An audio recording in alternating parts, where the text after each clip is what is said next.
Une fine brume recouvrait les maisons de banlieue tandis que James Whitmore plissait les yeux à travers les vitres embuées. La faible lueur jaune des vitres tachetées de buée vacillait dans ses phares tandis qu'il s'engageait dans l'étroite allée. Cela faisait presque 3 mois qu'il n'avait pas tenu sa fille dans ses bras, 3 mois passés dans un camp d'entraînement spécial sur la côte ouest, sans lettres, sans photos, avec un seul objectif, terminer sa mission et rentrer à la maison. Son sac à dos trempé lui claqua dans le dos. Sa main gauche agrippa la sangle tandis que sa droite cherchait le double de la clé cachée sous la lumière du porche. La porte d'entrée s'ouvrit sans bruit, et une vague de parfums synthétiques inconnus au lavande et citron l'envahit, des senteurs qu'il n'avait jamais utilisées chez lui. À l'intérieur, le plafond brillait doucement sous une rangée de LED blanches. Le canapé avait été refait à neuf et une seule bougie brûlait sur la table. « James ?» La voix de Diane provenait de la cuisine. Surpris mais pas totalement perturbé, il la regarda s'essuyer les mains farineuses sur son tablier et sortir dans le couloir. « Je ne pensais pas que tu reviendrais aujourd'hui, dit-elle. Il hocha légèrement la tête. « J'ai pris congé plus tôt. Je voulais te faire une surprise. » Diane sourit, bref et doux. « Émilie sera ravie. »« Où est-elle » James posa son sac à dos près de la porte et scruta la pièce. Pas de petites chaussures, pas de peluche familière drapée sur la coudoir du canapé. Tout était trop propre, trop calme. Elle est allée se coucher. Elle a beaucoup joué aujourd'hui, elle s'est épuisée, répondit Diane en lui tournant le dos. James ne répondit pas. Il se dirigea lentement vers l'escalier et s'arrêta sur le palier. La chambre d'Émilie était plongée dans l'obscurité, la porte close. Aucun son ne provenait de l'intérieur, jusqu'à ce qu'un cri à glacer le sang déchire le silence. « Papa !» Sans hésiter, James se précipita en avant. Sa main claqua la poignée, elle était verrouillée. Il se raidit et donna un grand coup de pied. La porte s'ouvrit brusquement et la lumière du couloir se répandit dans la pièce. Émilie était blottie dans un coin, le visage strié de larmes, sa chemise de nuit froissée. Sur sa joue gauche, une légère marque rouge luisait comme un bleu récent. Diane se tenait à 2 pas d'elle, serrant un petit oreiller comme si elle venait de le jeter. L'espace d'un instant, ils se figèrent tous les trois. Puis James tomba à genoux près d'Émilie. Elle recula légèrement lorsqu'il lui toucha l'épaule, elle ne recula pas, mais ne se pencha pas non plus. Son regard était vide, perdu dans le vide. Elle s'amusait, elle a glissé, et tombé et a crié. « J'allais la maîtriser, » dit Diane, la voix tremblante mais déterminée. James ne la regarda pas. Il attira doucement Émilie plus près, vérifiant sa nuque. Il y découvrit un vieux bleu. Ses petites mains étaient glacées. Il ouvrit sa veste, l'enroula autour d'elle et la serra fort. « Tu m'as dit qu'elle dormait, » dit-il, les yeux toujours fixés sur la forme tremblante d'Émilie. « Elle dormait quand tu l'as récupérée, » répondit Diane, la voix soudainement raide. Les bras d'Émilie pendaient mollement tandis que James la soulevait. Une larme coula sur sa joue, s'imbibant de son col. Il ne l'essuya pas. En haut des escaliers, Ricky et Madame Suzanne apparurent. Ricky demanda « Que s'est-il passé ?» Je n'ai entendu qu'un cri. James ne dit rien. Tenant Émilie dans ses bras, il descendit l'escalier, passant devant la main tendue de Diane sans croiser son regard. Dans le salon, il déposa délicatement Émilie sur le long canapé et la recouvrit d'une couverture. Il se tourna vers Diane, Ricky et Madame Suzanne. « Que se passe-t-il ici ?» Sa voix était basse et ferme à un ordre d'officier. Personne n'a répondu. Dans la cuisine, James ouvrit le réfrigérateur. Il n'y avait pas la brique de lait spécial dont Émilie avait besoin. Aucun de ses plats préférés n'y était. Sur le comptoir, sa petite tasse en plastique en forme de hibou avait disparu. De retour sur le canapé, Émilie resta silencieuse, les yeux ouverts. James s'assit à côté d'elle. « Parle-moi » murmura-t-il d'une voix douce. Émilie serra les lèvres et secoua la tête. James ferma les yeux. Lorsqu'il les rouvrit, ses paroles furent une promesse. « Désormais, personne ne rentrera dans ta chambre, sauf moi. Tu comprends ?» Émilie hocha légèrement la tête, puis murmura « Tu pars encore ?»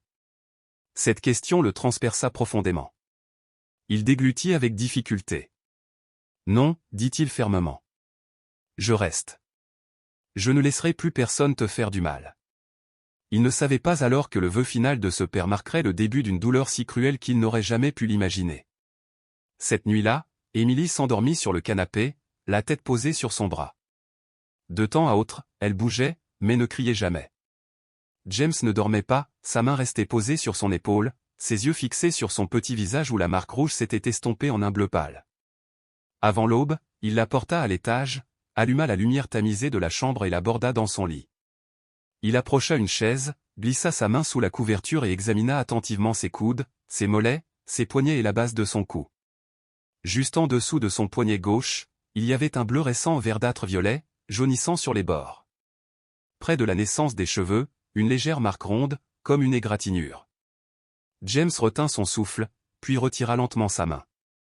Il se leva et se dirigea tranquillement vers la cuisine. En bas, Diane était habillée, les cheveux bien coiffés, le tablier impeccable.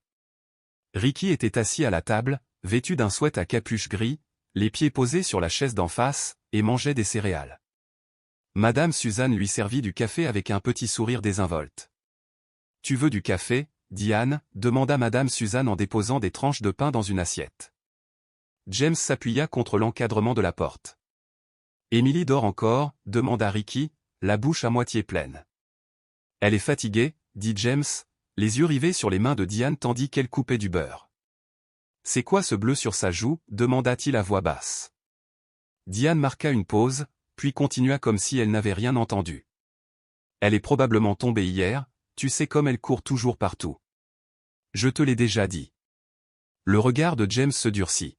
« Et la marque sous son poignet ?» Madame Suzanne sirota son café en silence.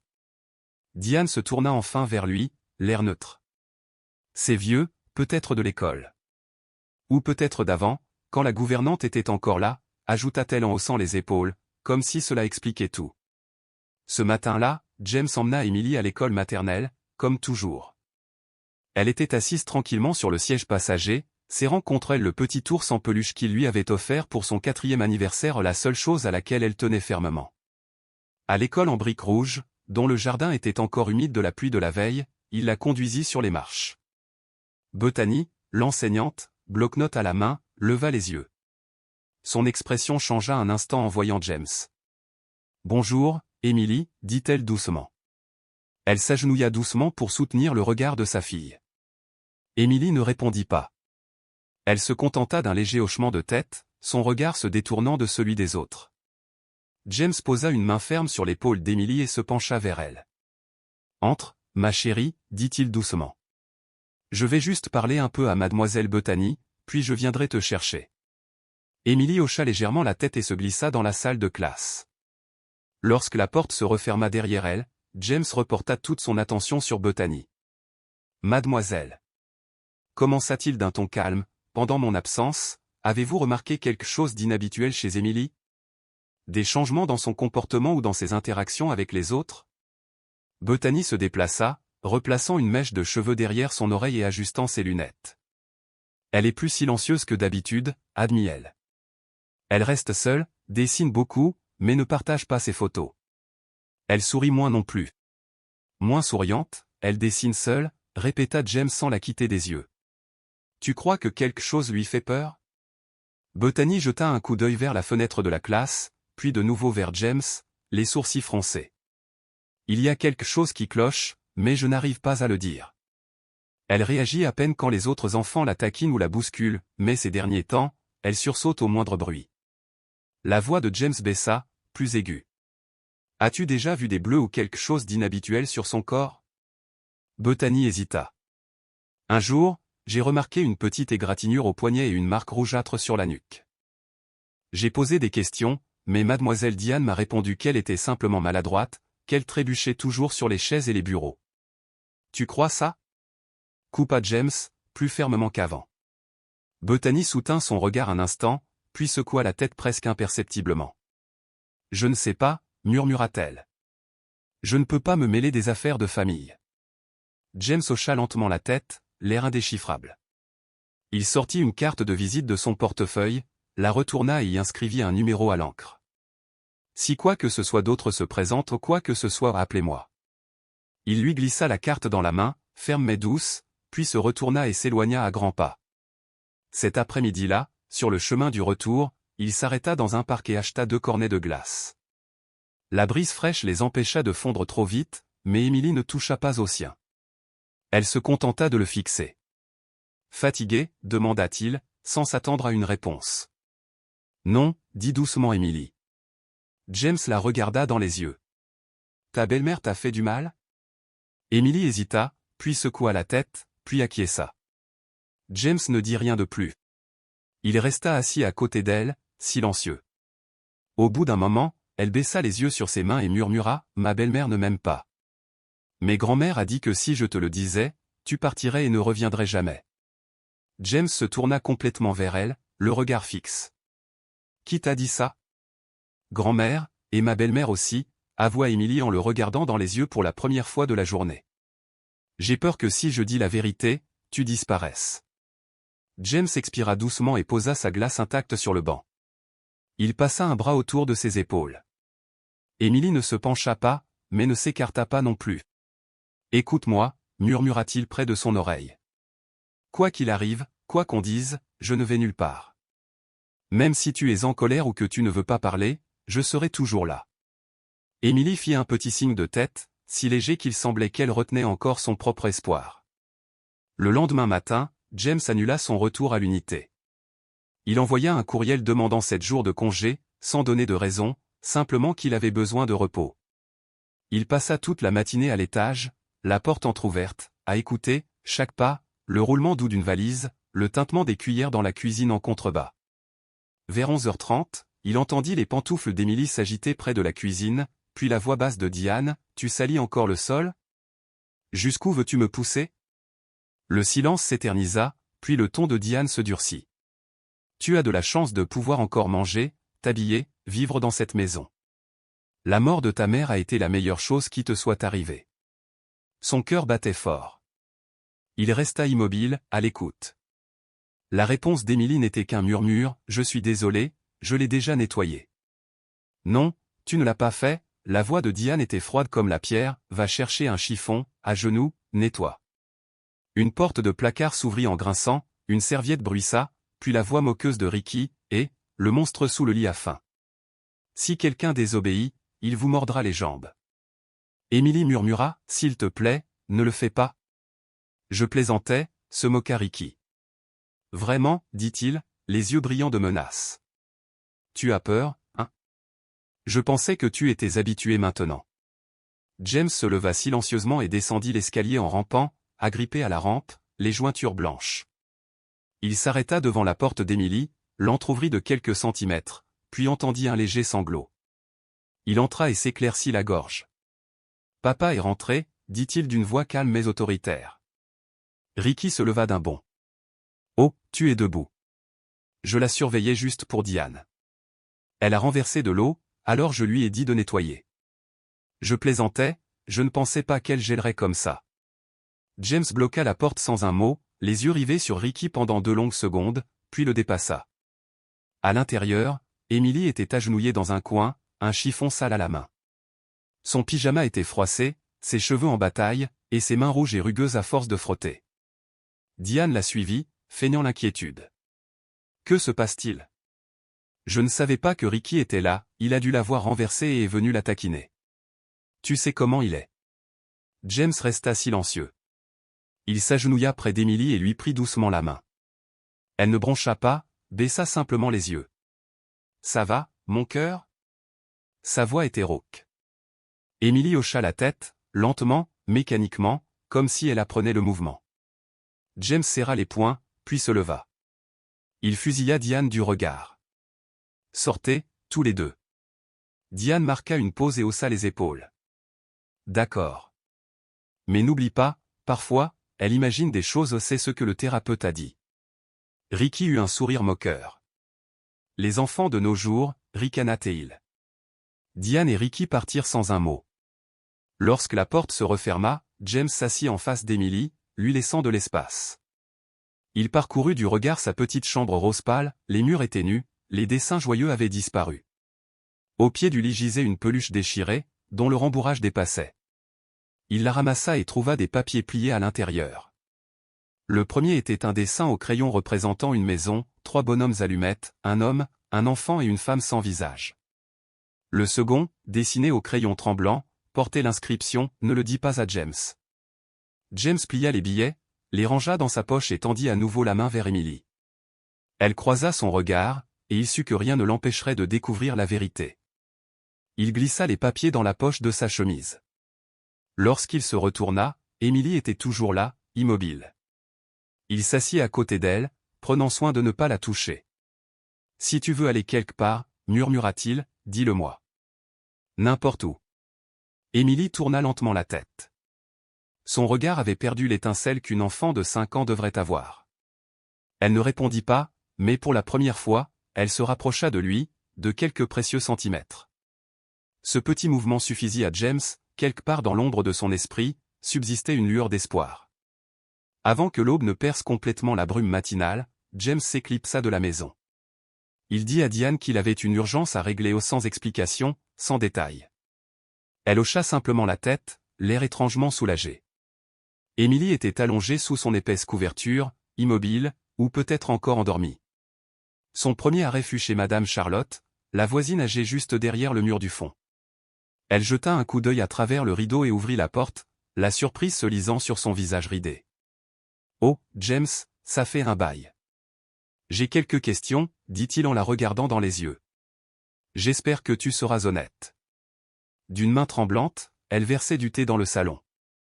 Lorsqu'il demanda des nouvelles d'Emily, Charlotte hésita. « Chaque nuit, j'entends des pleurs ou plutôt des gémissements, parfois un doux appel à « maman ». Je pensais qu'elle était somnambule, les enfants font des cauchemars, non? As-tu déjà entendu Diane élever la voix, demanda James doucement. Pas tout le temps, admit Madame Charlotte. Elle a du caractère, certes, mais en public, elle est toujours souriante. On ne devinerait jamais. Sa main planait au-dessus de la tasse de thé. Je me doutais de quelque chose, James, mais j'avais peur.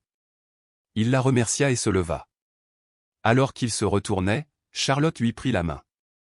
Si tu as besoin que quelqu'un prenne la parole, je ne me tairai plus. À la clinique privée, le docteur Fields l'accueillit avec une réserve polie, les yeux rivés sur l'écran d'ordinateur. James alla droit au but, avez-vous déjà remarqué quelque chose d'inhabituel dans le dossier d'Emily? Fields s'éclaircit la gorge en parcourant ses notes.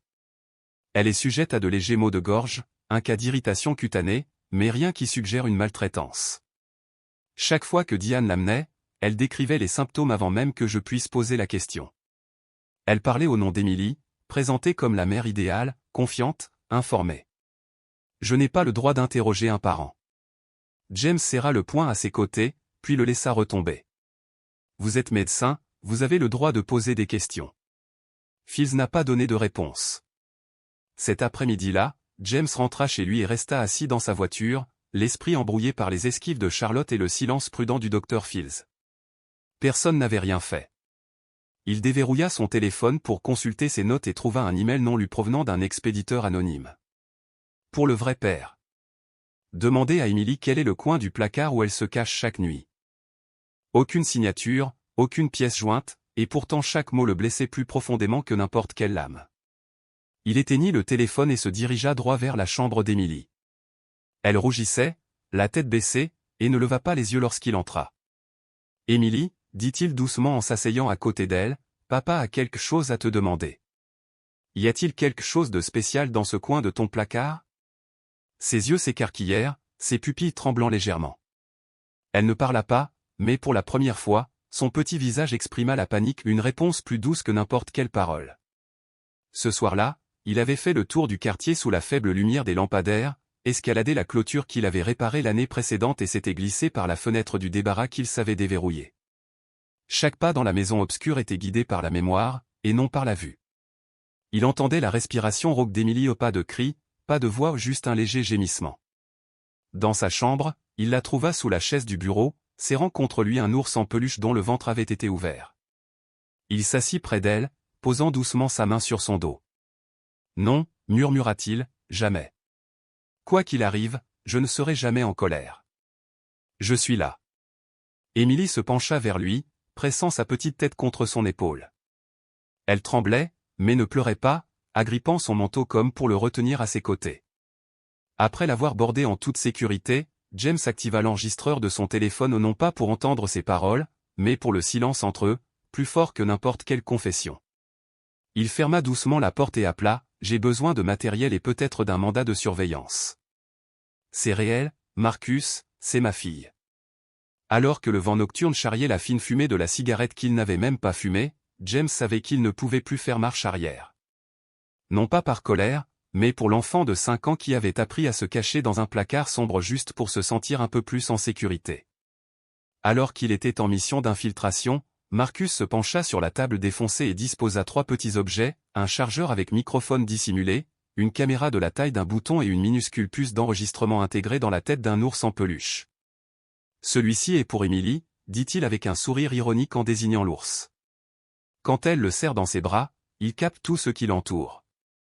La batterie se recharge grâce à un capteur de chaleur corporelle. James hocha la tête, sans plus poser de questions. Il rangea soigneusement chaque gadget dans une pochette anti-choc et se glissa dehors par la porte de derrière. Cet après-midi-là, Diane ramena Emily de l'école. James était dehors, en train de bricoler la lumière du porche. Ricky se prélassait dans le salon, un casque audio surdimensionné sur les oreilles, les yeux rivés sur son téléphone. Personne ne remarqua James se faufiler dans la chambre d'Emily pour vérifier la prise cassée. Il brancha le chargeur, confirma le signal sur son application mobile et plaça l'ours en peluche soigneusement près de son oreiller.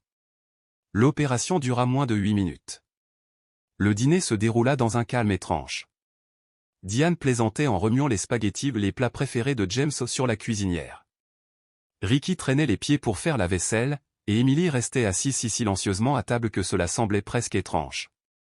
James parlait peu, mais il regardait l'horloge, attendant minuit.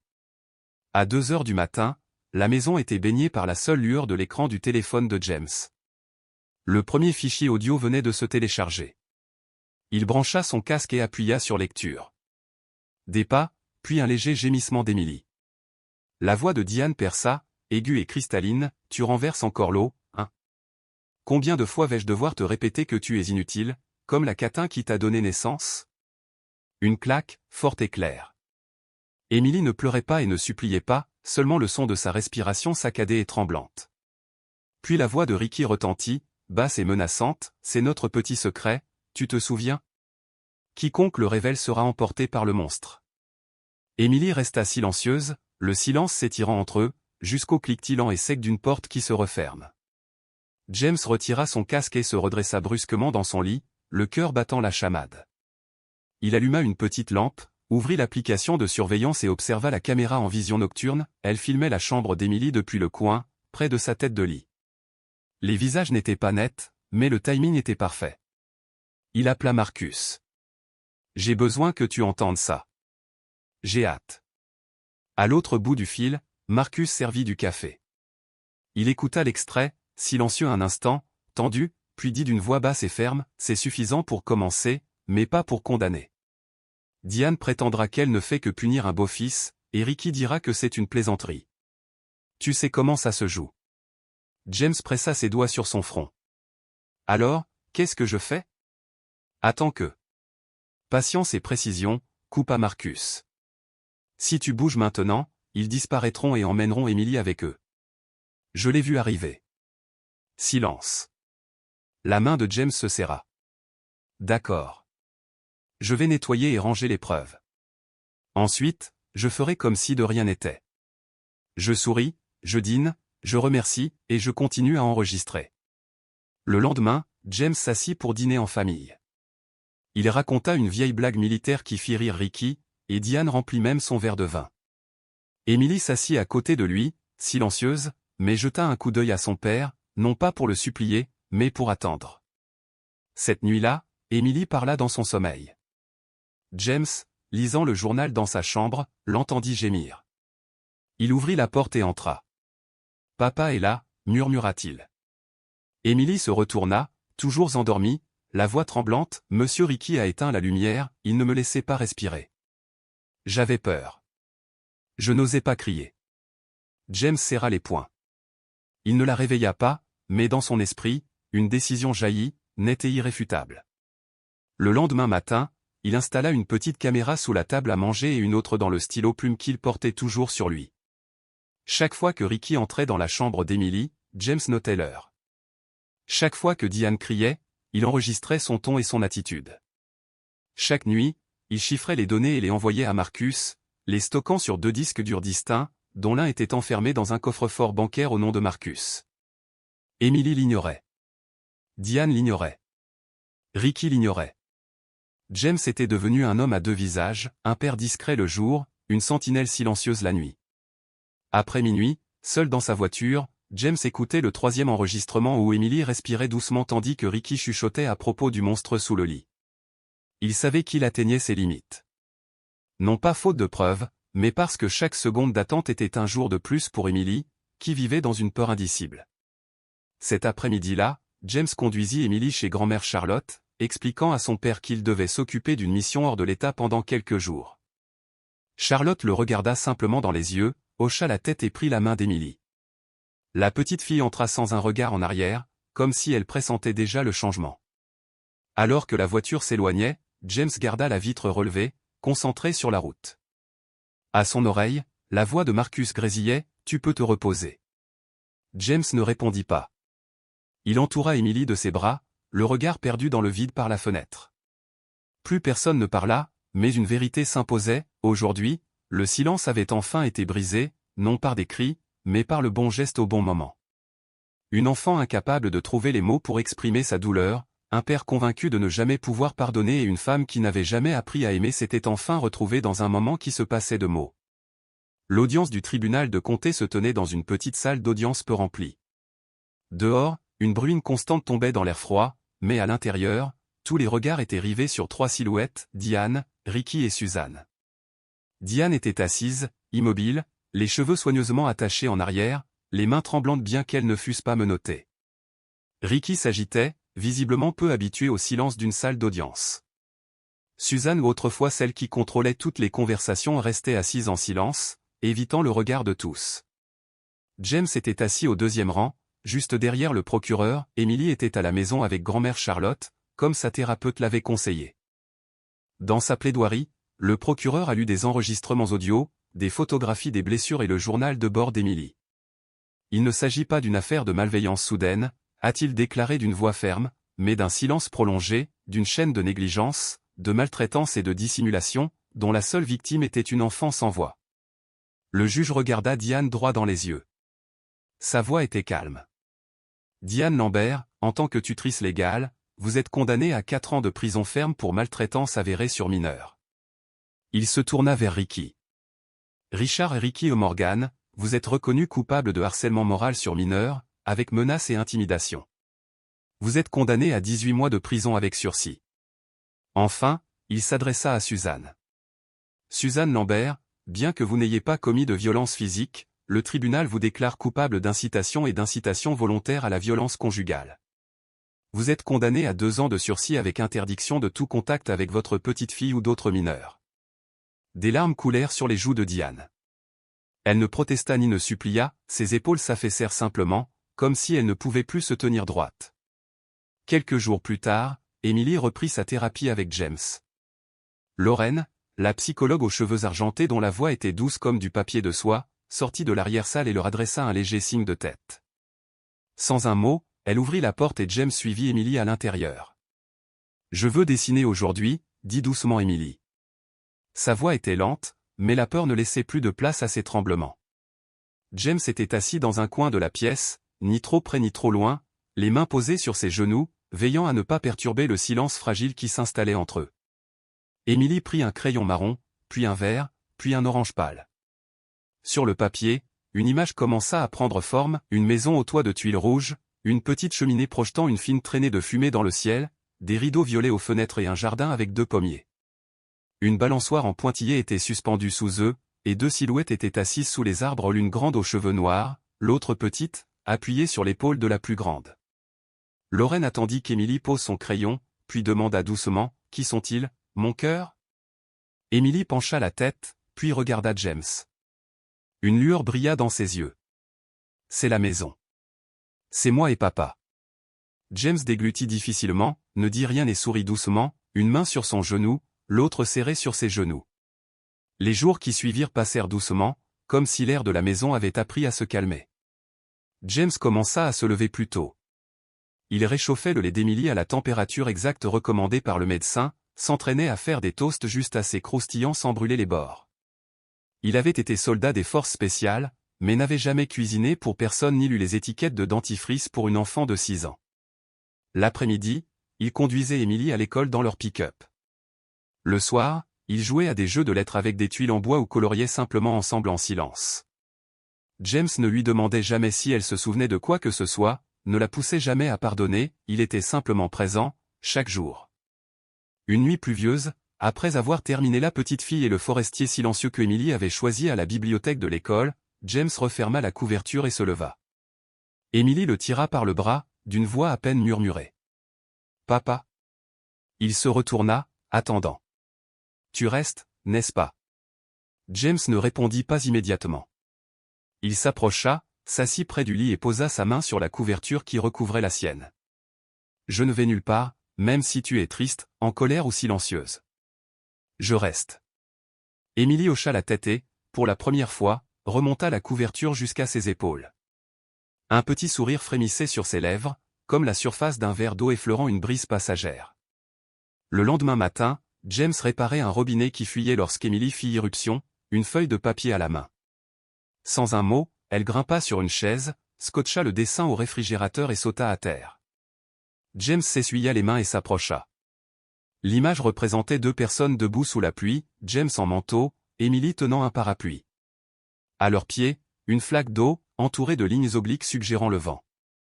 Dans le coin supérieur gauche, griffonné en lettres irrégulières, se trouvait un mot, maison. Le H était à l'envers, mais les traits étaient nets et nets. Personne ne lui avait appris à écrire ce mot ni ne lui avait dit à quoi devait ressembler leur maison. Nul besoin de légende, la réponse se trouvait dans les lignes tremblantes de ce dessin. Il n'y a pas eu d'applaudissements, pas de discours, juste une simple feuille de papier collée sur le réfrigérateur avec 2 petits morceaux de ruban adhésif, comme un signe silencieux qu'ils ont tous deux compris, désormais, c'est chez eux.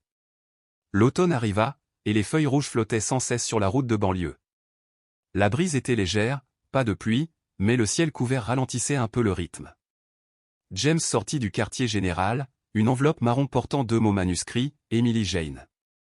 Elle venait du centre de réadaptation psychologique du comté de North où une lettre de Diane Lambert, timbrée et vérifiée, écrite une semaine auparavant.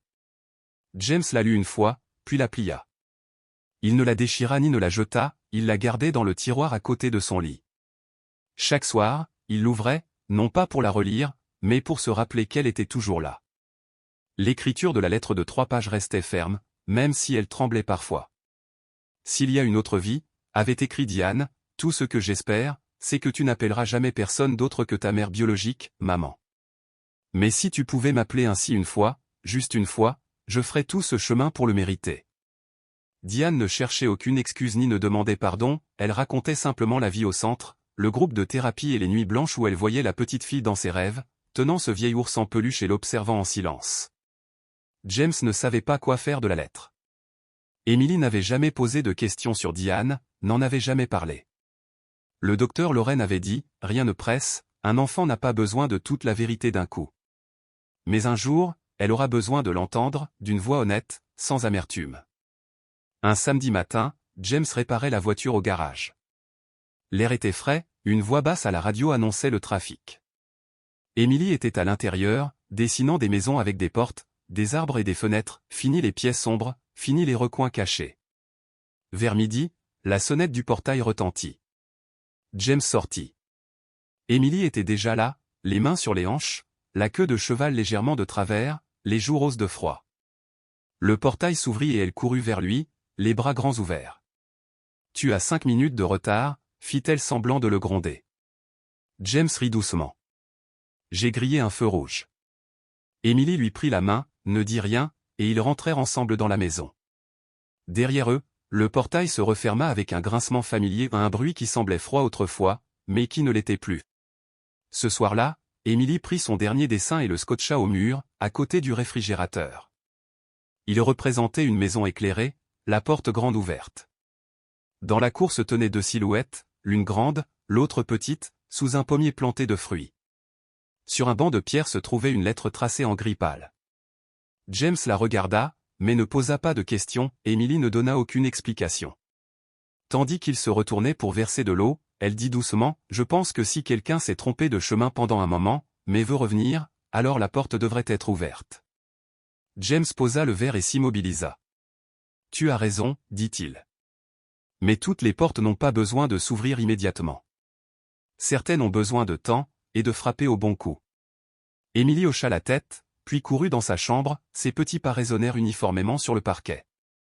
Au bout du couloir, elle marqua une pause. « Papa ? » « Oui. »« S'il te plaît, ne ferme pas la porte à clé, d'accord ? » ?»« Jamais. »« Jamais, promit James.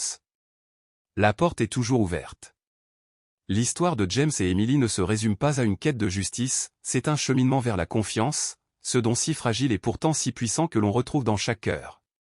Personne ne naît en sachant être père ou mère. Mais face à un petit cœur qui a besoin de protection, ce qui compte, ce n'est pas la perfection, c'est le courage de rester, même si cela peut être douloureux.